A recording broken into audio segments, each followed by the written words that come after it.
आइए आज हम लोग देखेंगे क्वेश्चन दिया हुआ है आकृति में 12.21 में छायांकित भाग का क्षेत्रफल ज्ञात कीजिए यदि ए बी सी डी भुजा 14 सेंटीमीटर का एक वर्ग है तथा ए पी डी और बी पी सी दो अर्धवृत्त है।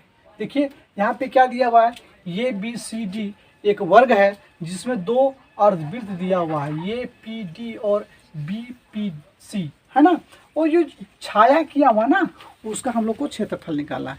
तो छायांकित भाग का क्षेत्रफल निकालने के लिए बच्चों सबसे पहले करना क्या होगा, देखना होगा कि ये पूरा जो है पूरा का हम लोग क्षेत्रफल ए बी सी डी वर्ग पूरा जो है एक वर्ग है और पूरा का क्षेत्रफल हम निकाल लेते हैं। देखिए पूरा का क्षेत्रफल हम लोग ये पूरा का क्षेत्रफल निकाल लेंगे और पूरा निकालने के बाद हम लोग क्या करेंगे, ये दो अर्धवृत्त है ये और ये, तो ये दोनों को हम लोग काट के निकाल देंगे, यहाँ काट के हम लोग निकाल देंगे। चलिए इसको हम लोग काट के निकाल देंगे, ठीक है।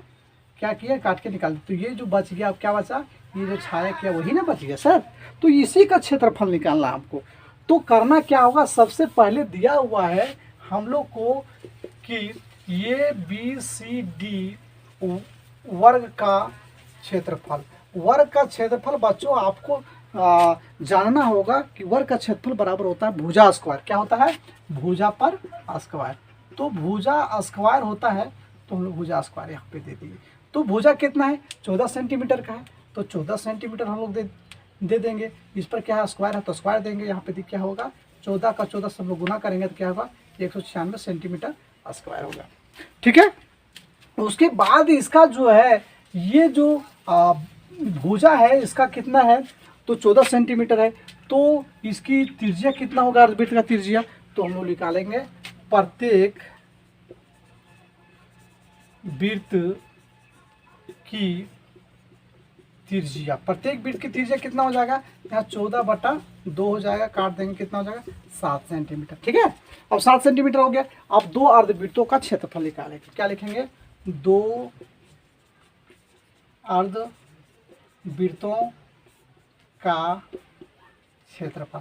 दो अर्धवृत्तों का क्षेत्रफल क्या हो जाएगा, 2 है तो 2 देंगे, अर्धवृत्त है तो क्या हो जाएगा आपका 1/2 पाई आर स्क्वायर, ठीक है।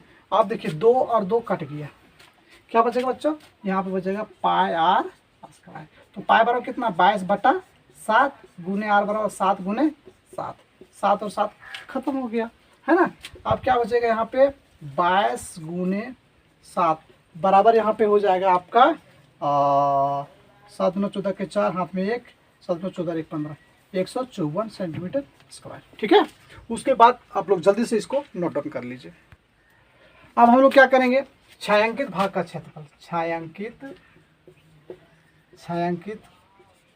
भाग का क्षेत्रफल बराबर क्या हो जाएगा, ये बी सी डी वर्ग का क्षेत्रफल, ये बी सी डी वर्ग का क्षेत्रफल माइनस 2 अर्धवृत्तों का क्षेत्रफल, यही होगा ना, यही होगा।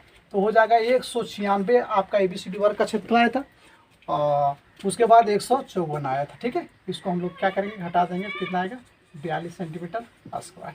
धन्यवाद। अगर वीडियो पसंद आया हो, अच्छा लगा हो तो लाइक करें, सब्सक्राइब करें। धन्यवाद।